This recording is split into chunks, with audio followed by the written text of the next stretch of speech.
the terms and the terminology for everything is so complex. It's almost legalese to even figure out who to vote for and what they stand for. So it's definitely by design, and it definitely needs to be simplified. But I think at this point, it's a little bigger than that. I think we're actually in a place where it's conditioned now. We're actually conditioned to not care about it. You know what I'm saying? And then it being complex makes it even more difficult to get passionate about caring for it. But at this point, I think I would almost say they got us where they wanted us.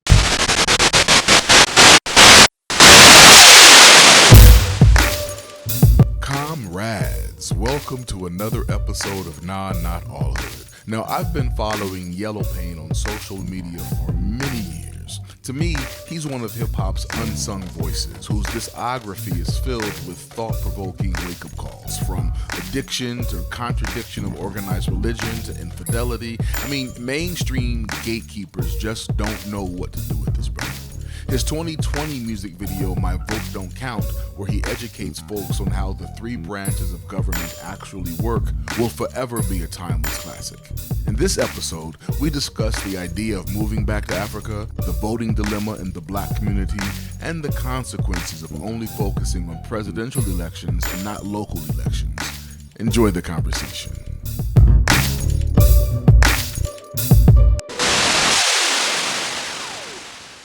It just follows families who return back home. They find their roots.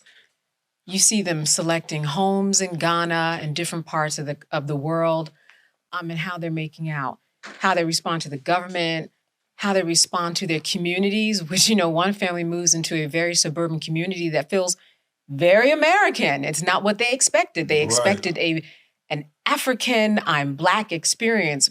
Wherever they picked, It wasn't what they imagined. So it's interesting to see how it played out when they packed up everything, shut down their businesses, and took it abroad.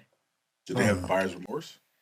You know what? I think I saw a lot. I think I saw a lot of that. I mean, I've watched a few episodes. It was definitely different. I mean, coming off the plane and I'm not sure, have you been to Africa? And you have to? So, I went to Ghana, and you get that welcome, and you're like, well, even from the plane on, right? You're like, wow, everybody's Black, and they've got kente cloth on. All the flight attendants. This is something. Then you get off, and you're like, oh my gosh, everybody loves me. Like, it is extraordinary. You have no doubt. And they're like, welcome home, right? I know you all got that. I know some of that's a little bit of marketing, but that definitely was like, oh, they got me. Yeah. So you saw all of that, but then you also saw the transition of, oh, okay, now I'm paying this mortgage or I'm paying this rent, and how am I getting around? I know my choices are different, or I'm missing this food. The kitchens didn't look like the kitchens that we had. Communities that they had imagined didn't look like what they imagined. So it was very, very different. I just remember going over there and thinking, fewer options. That's what I remember. It might be different now. I went back in 1992 was when the last time I was there. So I know a lot has changed. So was your experience, what was it like? I seen a bit of both sides. The people that I went over there with were already relatively wealthy people. So I was more in those environments. But right outside of it, I seen the extreme poverty, you know what I'm saying? But the level of hospitality kind of blew my mind when I was over there. It was never on any front, like it was not hospitality. It was never that, you know what I mean? Exactly. Yeah, it was love. Yeah, it really was. Yeah. Really And opening eyes. it's also, it's building a lot. I don't know, like you said, you ain't been there in a long time, but they're constantly building out there. Like, it's so much open real estate, new communities being built up. So I think in the next, can't necessarily guess, but I would say in the next 10 years, it's probably going to be a whole lot more, civilization than it is too. Even more popping than Ghana is now? Yeah. Because Ghana, I always hear Ghana's popping. Yeah.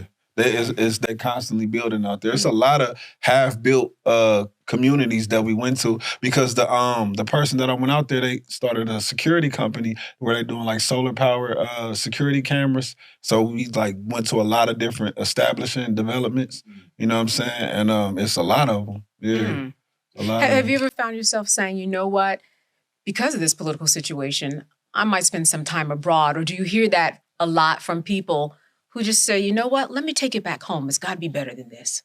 You know, I guess I kind of, in my mind, got to start with home first, you know what I'm saying? And then build out. Because it's, you know, I'm from Dayton, Ohio, you know what I'm saying? It's not a lot of opportunity there. And I come from a lot of people who don't have a lot of things. So, you know, that's like my primary focus. And then, of course, you know, we could always take it abroad. Yeah. Yeah. So with with what's happening in politics, Yeah. And the way the world is changing, would you ever see yourself leaving? I'll leave in the country. Yeah. Because everybody always talks about it. Yeah. Let's go back to Africa. I mean, I would say, I would do it anyway, just to like have a place out there as well as a place here. But permanently evacuating America, that would take some. It would have to be America's economy is so crazy that I'm running out of like I have to get out of here. I don't think I would just no. Eggs would have to be $50, right? Yeah. For that. Not even just economically, but just like from a safety standpoint, almost at that point. You know what I mean? Oh, sure. Yeah, you know what I'm saying? Chaos. Yeah. Getting out of the chaos. Yeah. Exactly. Yeah. Which is interesting because some people would say, aren't we in? So I'm just saying, you know what I mean? How bad is the chaos? Right, different people's chaos. Right, it only take one time to die, right? You know? Yeah. Yeah, no, that's true. That is very true. And I think about like Frederick Douglass, you know, the whole Liberia movement, you know, back then where, you know, there were two factions. There were people who were like, you know, why stay here in America when we can go to Liberia, because that's where they're open to having us there. And there's always been this American Liberia relationship. And then there were people who were of you know, Frederick Douglass who was like, no, this is my home. You know, I'm staying here. Yeah. You know, I don't need to go out. We stay here and fight and make the changes that need to be made here. So there's always that, you know, so I think about that. Yeah. It's both sides. Like I got a homie, and he was doing some work with with some banks, and I think in South Africa, and they was asking him what tribe do he identify with. He like, hey, I'm from Detroit. You feel me? Like he came in the hood like the whole time. I'm from Detroit. You know what I'm saying? Like, but they love him there, and they love him that he's authentically himself. You know what I'm saying? I think, you know, that's we gotta make sure we always do remember we are Black Americans. Regardless of the lineage or where it come from, you know what I'm saying? We can have pride in where we are as well as where we come from. Sure. You know what I mean? Yeah. Because so much of what we've created and Exactly. what people love, we created culture. here. The whole world loves Black American culture. That's like, right. You know what I'm saying? Africa loves Black American culture. Asia loves Black American. Like we built something that's like that can't even be duplicated. You know what I'm saying? So like we got to take pride in it. You know? Sure. Everybody loves Black American culture, but nobody wants to be Black American. There's that, right? Yeah, for sure. That is. I really love your take on voting. Yeah. Right. And you know, and even back, you know, 'cause I've been following you, you know, more than 4 years. So even your video about you know, getting people to understand the different branches of government and addressing people who don't want to vote because they feel like, you know, their vote doesn't matter. And we're here now in 2025, and we're going to start seeing, and we've started a little bit seeing the result of what happens when you don't use your power to vote. And you know, so I would love for you to just kind of expound upon how, you know, waiting to vote every 4 years, you know, you're kind of late in the game if you're only voting in the presidential. I think it's funny because I think they're starting to get it now. Like now, and the reason why I say that is because, like, you know, I've been in a political space since like 2020. And in 2020, when I first, or late 2019, when I first learned about the importance of voting, the biggest conversation was people wait every 4 years and they don't vote every 2 years. Whoop de whoop. Came this recent election, we was in the extreme fire drill. You know what I'm saying? As far as Kamala getting on last minute and all this different stuff, you could see everybody scrambling trying to figure out on both parties. You know what I'm saying? Like how they was gonna win this election or whatever.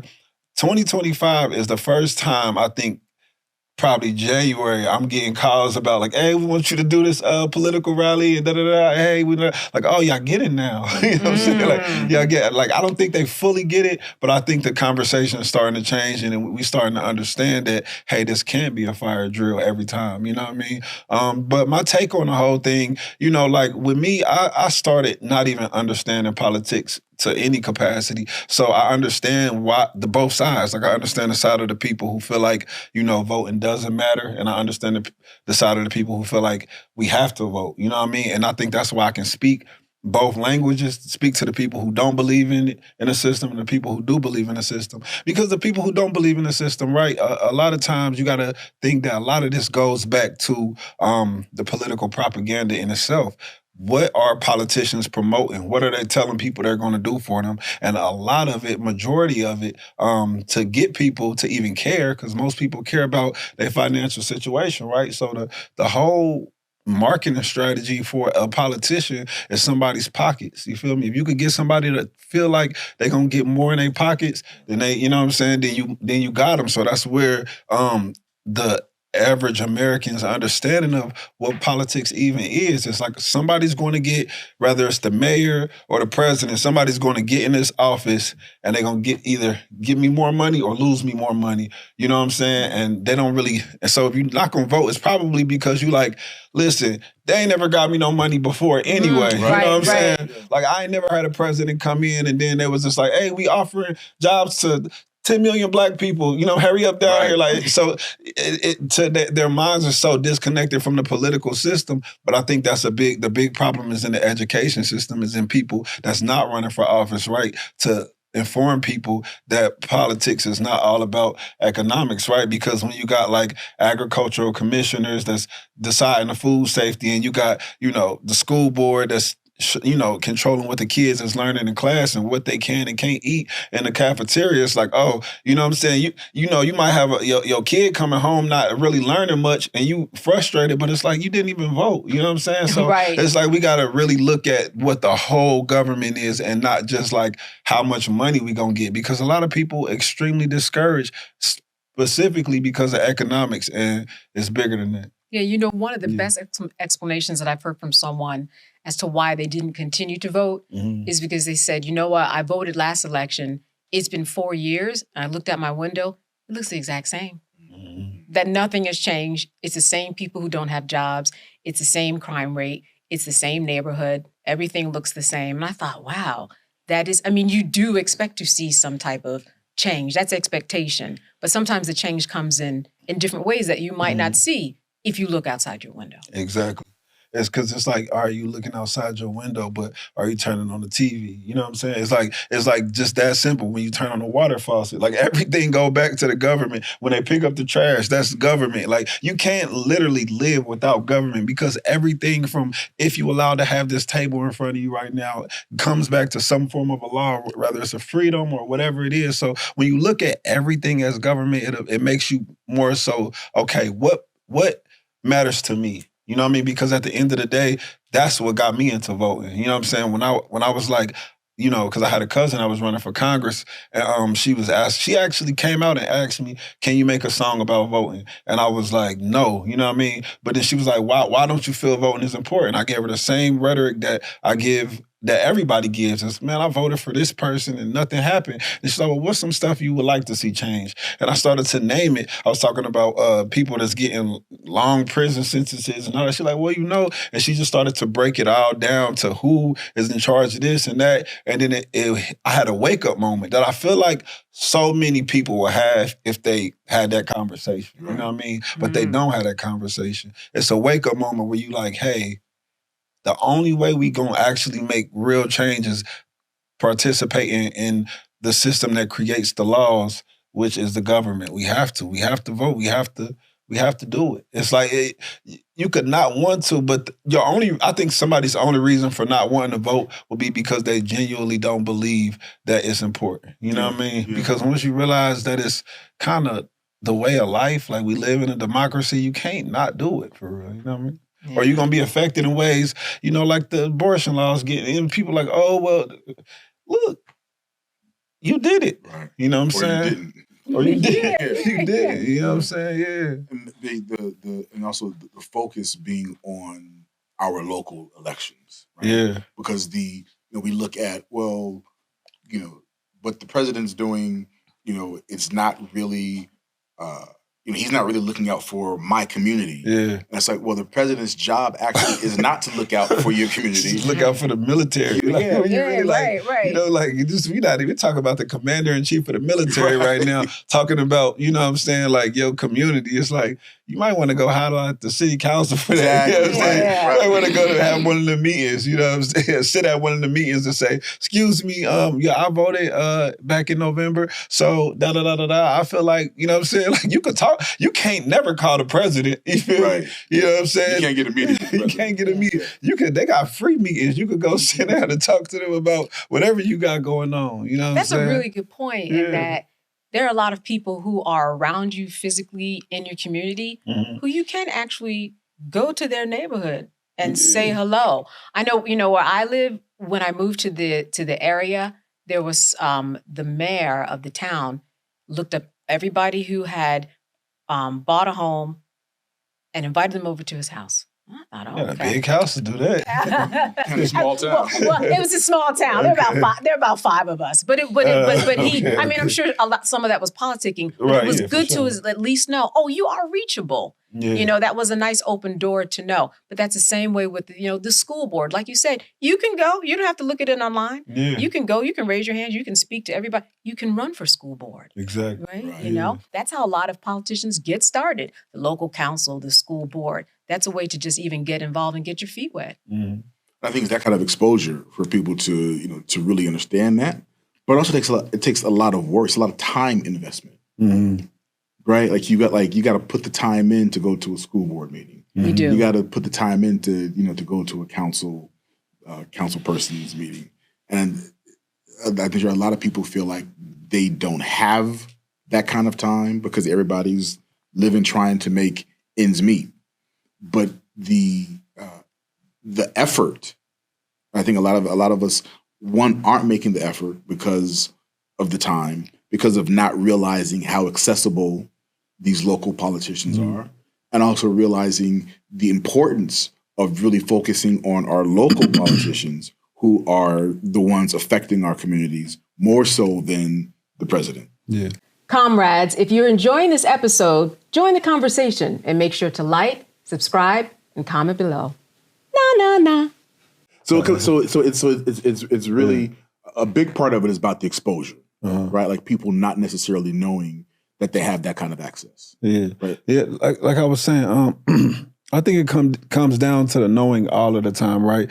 Because it's so easy to say that people don't care because they're not showing up, but we can't call people lazy for not showing up when they don't even know that it's something to show up to. You know what I mean? Mm-hmm. Yeah.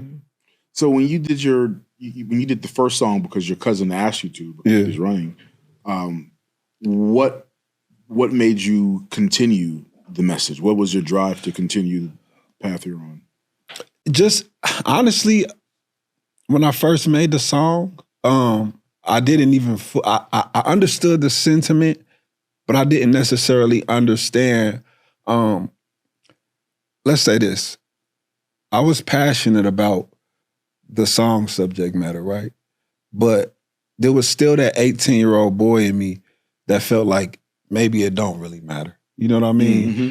And the more that the song started to grow legs, I noticed how many people that was just like my cousin that was in government that knew how the system worked, that was like, yes, thank you so much. You know what I mean? They needed that because they know exactly how important it is. They know that programs is getting shut down and people losing funding. You know what I'm saying? It's like whole programs that was helping my community that got shut down because they lost state level funding. You know what I mean? You got so much different things in a community that's getting reversed and turned around, and you got people that's just wishing that people would just show up. And like, if y'all show up, things could change. If y'all show up, our community could be better. If y'all show up, this will help me so much. You know what I'm saying? But they not showing up and things is getting reversed. And now I'm seeing all of these people come to me like, please, you the voice, we need you. And I realized like, damn, this is big, way bigger than the song. You know what I'm saying? This is way bigger than me. This is actually our way of life. And the thing is,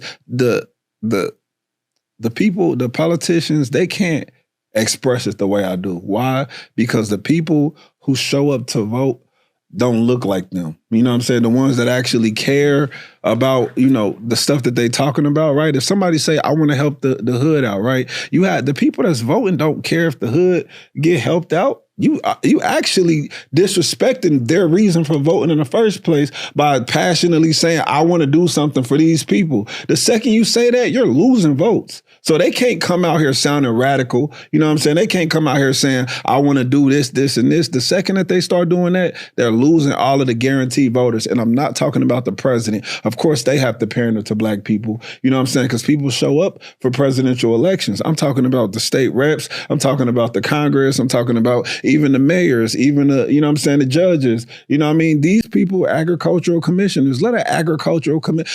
When a time have you ever heard a black person say, I'm about to go vote for the agricultural commissioner? Never.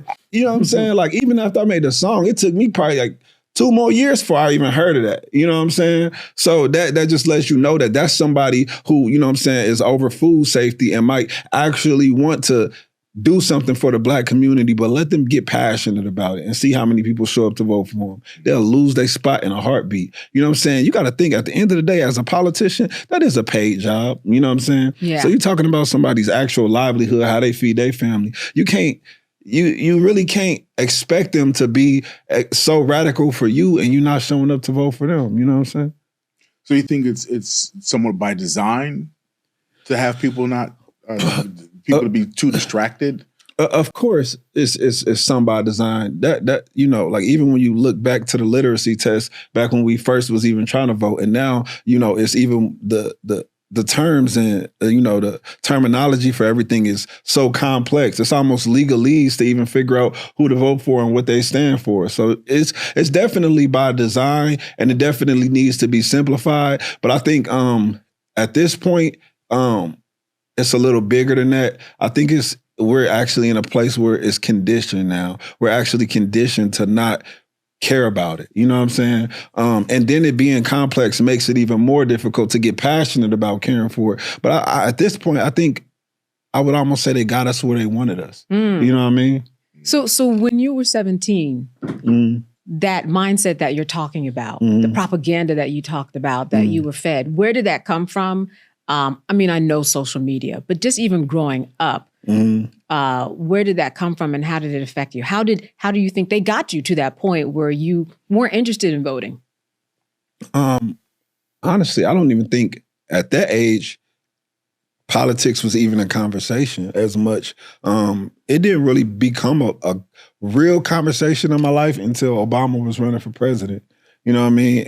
And I was around the age where I was just able to vote. And that's when I first was ever like fully force-fed, like, you gotta vote, you gotta vote. Before that, my family wasn't, you know what I'm saying? My pops, he was Muslim, you know, like a lot of them, they're like the white man is the devil. And you know what I'm saying? Like I kind of, so my mind, I never was even like in the political space ever. I didn't have a preconceived understanding of it as much as I just didn't have anything. Like I had a clean slate. Like I could care for or care less. It didn't matter, you know what I mean? But once the presidential propaganda around Obama came, that's when I was like, we gotta go. I waited in line for hours, you know what I'm saying? I was out there feeling good, you know what I'm saying? Yeah. So yeah, that's where it came from at that age. It just, you know, the news, the conversation, that was it. Yeah.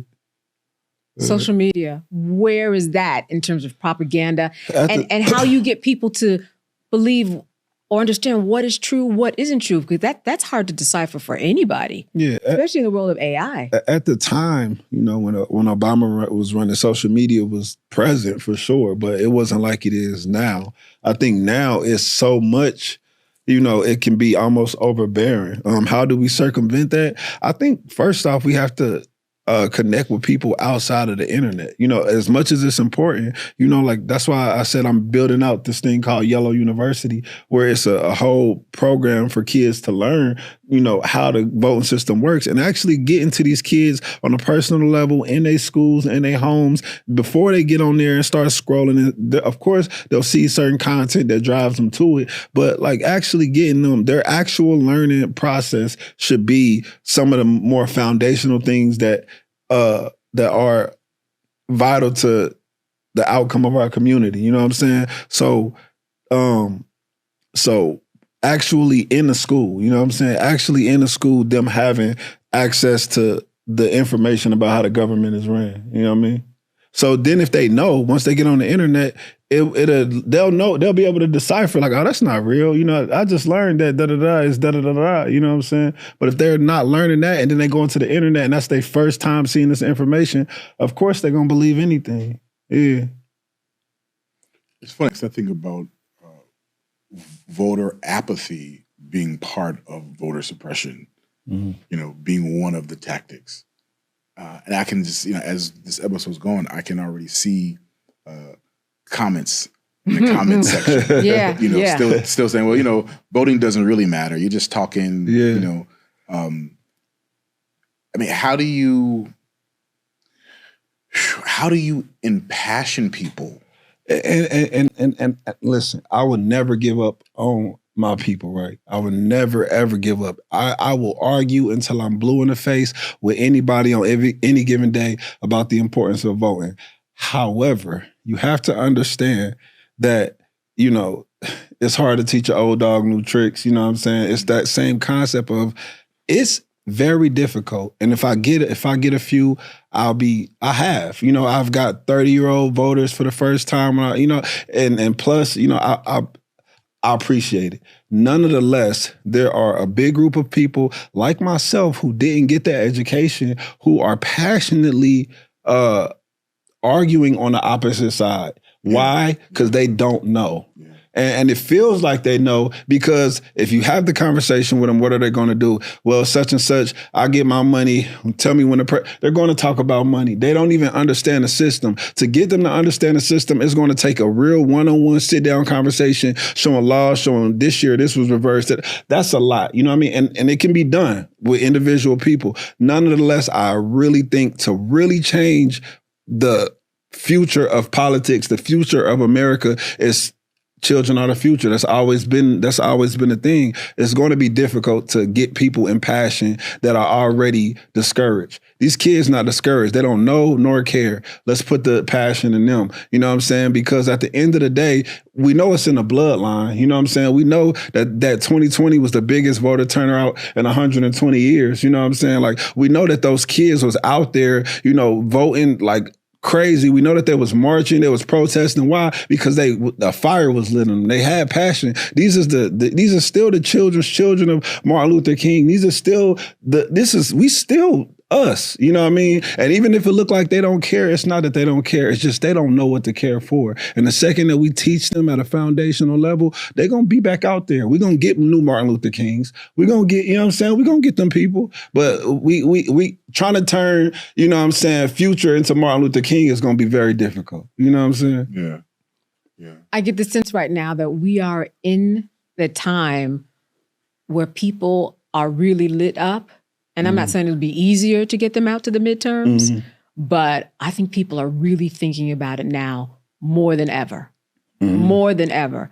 Because when you walk outside, when you least expect it, you are interrupted. I know I have been by the things that have changed with just in a few days. Yeah. And the thing is, and I don't mean to, be any form of pessimistic about that, but the reason why I think it comes down to education is because it's the same thing where they say, discipline is more important than motivation, right? We get times like 2020 is a great example. You know what I'm saying? And Barack Obama's presidency is a great example where people, you know, they have these, whatever happened on social media, whatever happened in the real world that made them say, I'm about to go vote. This is it, you know, and they go do it and then they don't do it again. The people who are going to continue to vote are the people who understand what they're even doing it for. Because if they knew that I have to do this, this is my duty as a human being, as an American, then they're going to do it with no motivation whatsoever. They're going to be like, they're going to know like, oh, like, boom, I got to call off of work, whoop, I got to go vote. They're just going to know. It's going to be second nature because they know what they have to do. It's just, that's what we need to get people to know, that I have to. We like trying to jump on a wave of motivation is we just going to keep getting the same results. You know what I mean? Mm-hmm. Yeah. I feel like people need to feel, pun not intended, feel the pain. You know, like when I think about Dr. King and I think about, you know, the civil rights movement, there was, you know, there was a way of life that was, you know, for a lot of people unbearable. Whereas now we've got these comforts and we're creatures of comforts and we're conditioned to be comfortable. And I look at, you know, a possible upside to what's about to go down is that it gets so bad, right? That everybody has so much pain that they're motivated, disciplined, and everything. They get that fire again. Yeah. Because now we can, you know, we can sit anywhere on the bus. You know, we can go to any restaurant. Yeah.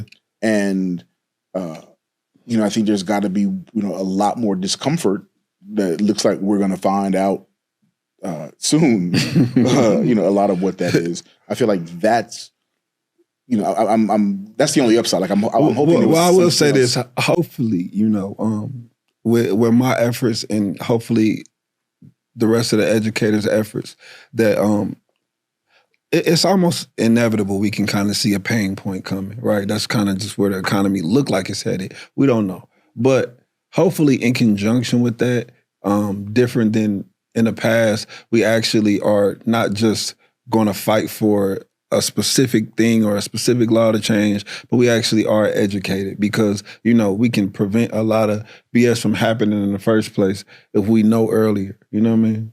Yeah. So I hope that in the midst of the pain, there's also education and not just passion. You know what I mean? Yeah. Do you see yourself as a community leader? For sure.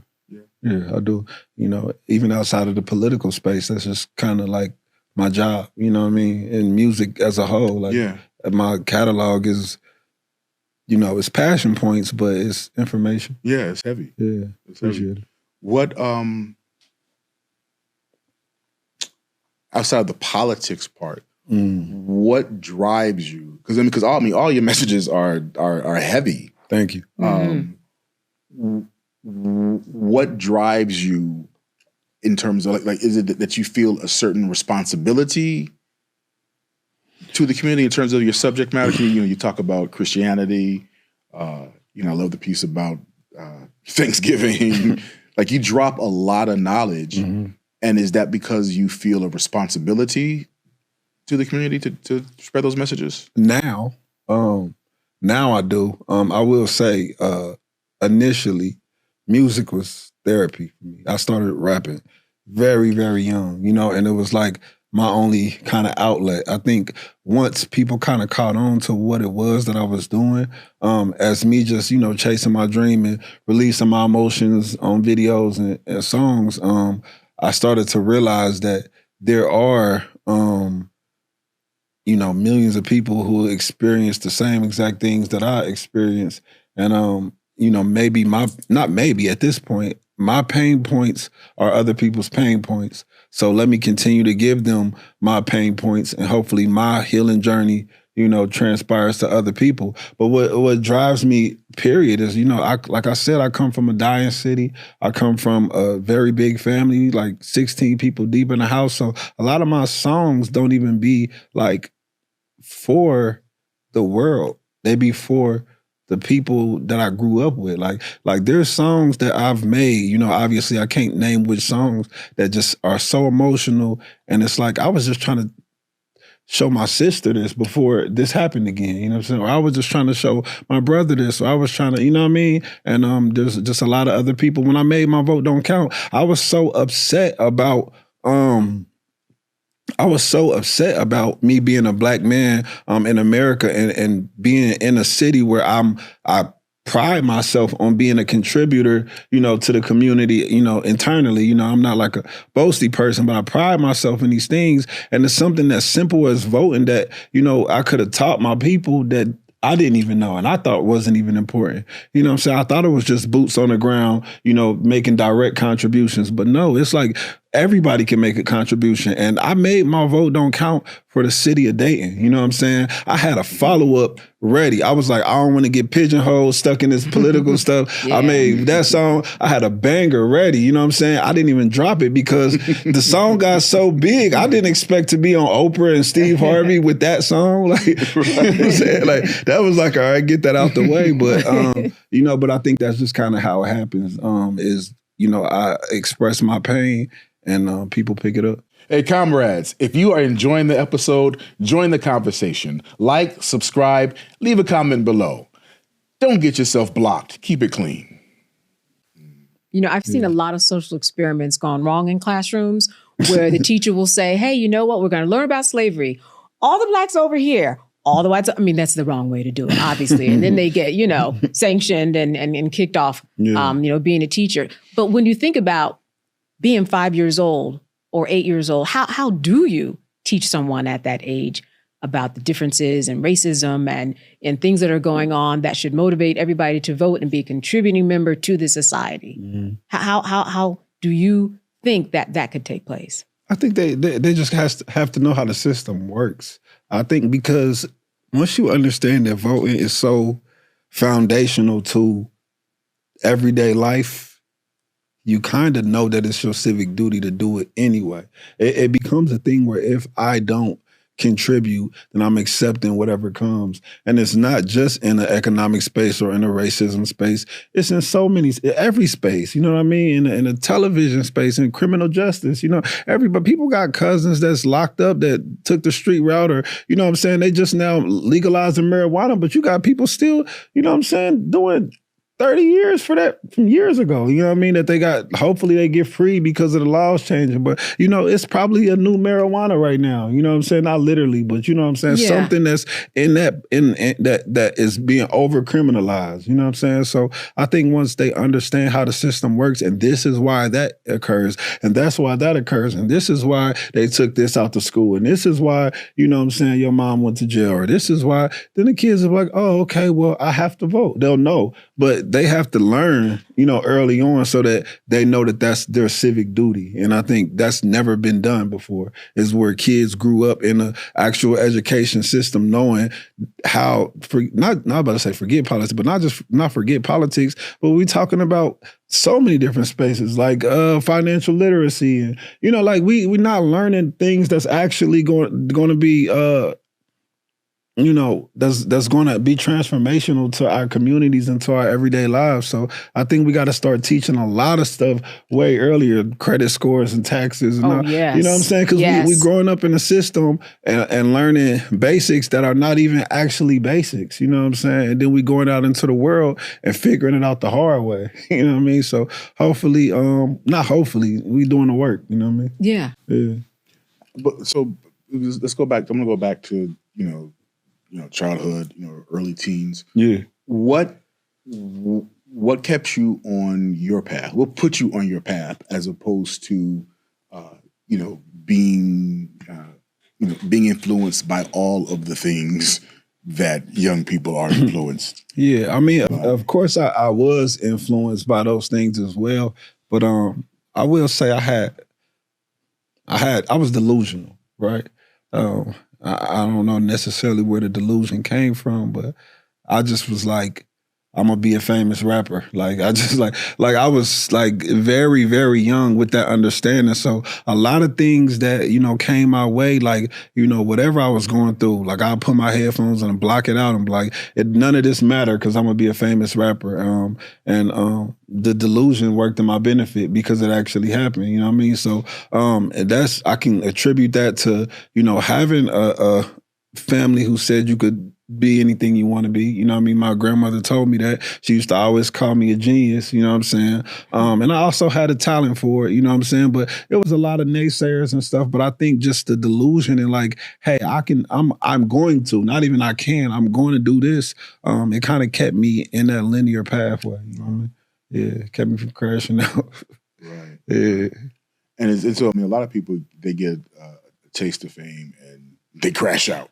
Yeah. Because I love, one of my favorite lines from Jay-Z is fame is the worst drug known to man. I agree with that 1,000%. So are you, so it seems like, your passion for the community, your passion for spreading your messages keeps you on a certain path where you get that it's bigger than just being. Yeah, I mean, okay, so music creation in itself is what kept me out of trouble.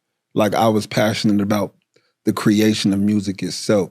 My passion for the community lets me know that the music, that is bigger than the music, you know what I'm saying? But I'm not going to get in no crazy trouble because, like I'm focused on my actual career, you know what I'm saying? But beyond that, like it's bigger than me now, you know what I'm saying? It wasn't bigger than me at first, you know what I'm saying? It was just about me becoming this successful guy. But I think now that I fully understand, now that my family can depend on me, now that I see like, hey, like there are people all over the world that resonate with the things that I'm saying. And if I don't say it, I think that's the biggest thing. Like if I don't say it, if I don't do it, then who will? And when you can't pinpoint or identify that other person, it's like I cannot just be walking around with this information, with this influence, with the potential to change my community, with the potential to influence my siblings, people in a whole nother country and just be like, I'm gonna focus on me. I can't. It's like until I die, I have to. It's like God allowed me to be aware in that way. You know what I mean? So I have to. You know what I mean? You found your calling. You could say that. Yeah. Yeah. I think we've learned a lot from international politics. Yeah. You've traveled. Mm-hmm. Do you bring some of that back to people's understanding about what it means to be in America versus another country? And kind of the pride that one should have, because we have built this up. We were talking about that at the beginning of this, that we've built this up. Is that part of your message to kind of share with people that, we own this? Yeah, it hasn't been. I think that's a good point, but more so than that is like we're here. You know what I'm saying? We have to be here. So with that being said, let's not let it control us. Like let's control it. The government is decided by the people. You know what I'm saying? The people are not decided by the government. You know what I'm saying? So we have to be, we have to understand our duty in it all. You know what I mean? So I have I constantly talk about my fractured relationship with hip hop. Right. And we're bombarded with so much of the bullshit. Which is one of the reasons why I really rock with you. I love not just the skill set, but I love your content. And I try to be aware of instead of I try to be mindful of instead of putting so much energy into the stuff I don't like about hip hop. I want to, be more proactive about going after things that move me, and like yourself. And then I want to be able to expose that to other people, and I want to be able to look at parts of hip hop that keep me inspired and keep my love for hip hop. Who should I be listening to now? Oh. That's a good question. Me? I said, I think I know what he's gonna say. Yeah. Tap in, man. We dropping the video. I'm already in. I'm already in on you. I'm already in on YellowPain. Who are you listening to? Me. we could go there. You know what I'm saying? When I do play music, I still play the old joints. You know what I'm saying? I listen to new music for the sake of making sure that I'm not out of touch with the sound. You know what I mean? But I don't know too many new cats that are like messaging wise. I can take that in and it be healthy. You know what I'm saying? Like it's kind of crazy right now, the state of hip hop. I mean, you got some new cats, but it's a lot of they own one. You know what I'm saying? They own one. Yeah. Who were your influences? My favorite rapper is Meek Mill. You know what I'm saying? Bigger than that, I'm a student of the game for real. You know what I'm saying? I kind of take some from everybody. So, you know, different people for different reasons. Like you got like Papoose, Nas, and let's say even Eminem, and that's just like for like technicality and the word structure. And then you got the KRS ones and the different people for the positive messaging. And, you know, so it's like bits and pieces from so many different artists. And then you got like Cassidy for the punchlines. I had a long Cassidy phase. So, and that's in hip hop. I listen to all kind of music too. So I'm kind of all over the place for real. I love music. Yeah, you know what I mean? yeah. Well, I love the end result. I love the fruits of your labor. Yeah, I'm saying, but when it comes to and I always encourage artists to do this too, right? This is just like my advice to artists. Sometimes what inspires you is not necessarily what you're good at, right? You know what I mean? So the music that I put out, you wouldn't know that I listen to like Black Youngster and T Grizzly. You know what I'm saying? You wouldn't know. Like, it's like, you know, just because you like this music, that doesn't necessarily mean that that's how you're supposed to do it, because your God-given talent might be completely polar opposite to what you intake. You know what I mean? So for artists, just when you find you know what I'm saying, don't chase what you like, chase what you're good at. You know what I mean? Word. Yeah. How about that? You know what I'm getting from you? What's that? That the way you were exposed to music, hip hop, rap, that had you been exposed to politics on the same level, that it probably would have gotten to you in the same way?